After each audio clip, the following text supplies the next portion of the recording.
First, I'd like to just acknowledge the fact that with my people, a lot of things for us are done in what we consider to be divine order. And if it's not the time, it's not when we do it. And so I thought it was interesting that I would be here once again in Geneva just a couple of days before the International Day of the World's Indigenous People, because that has become the question since Gullah Geechee people established ourselves as a nation. And that's one of the things we're going to address is the term indigenous. The other thing I thought was interesting is that this is the International Year of Rice. And rice is not only still a major staple to Gullah Geechee people's diet, but it can be considered the very commodity by which we were enslaved.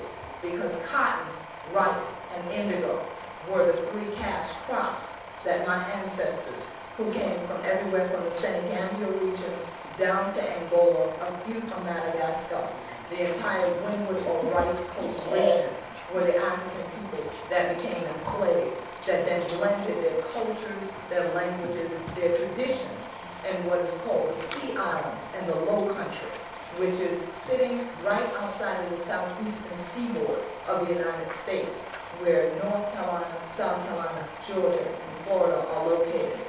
So when we start to talk about this also being the year that UNESCO calls the International Year to commemorate the struggle against slavery and its abolition, all of these things tie together very clearly for myself and my people.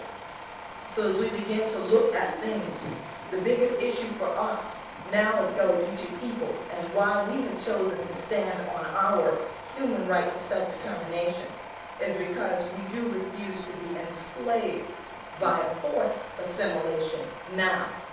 And this is one of the processes that was utilized, of course, when our ancestors were kidnapped and captured, and then forced themselves to be listed as chattel and property right alongside of those bags of rice, those bundles of cotton, and those seeds of indigo. So we have made a very, very long journey from being considered property and chattel to being a nation. And so when we start to look at what other people define us as, we tend to look away from it because it doesn't coincide with what we know we live to be.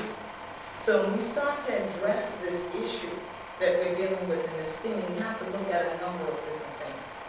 And number one for us is the Gullah Geechee Nation. When I looked up nation in Webster, it said a body of people associated with a particular territory.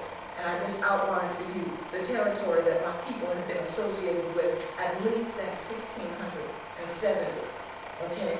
That is sufficiently conscious of this unity to seek or to possess a government peculiarly its own. And we have established our own nation that has our own flag, our own constitution. And we had to establish this because we didn't just seek to possess a government peculiarly all its own. We saw that as our right to have a government of our own.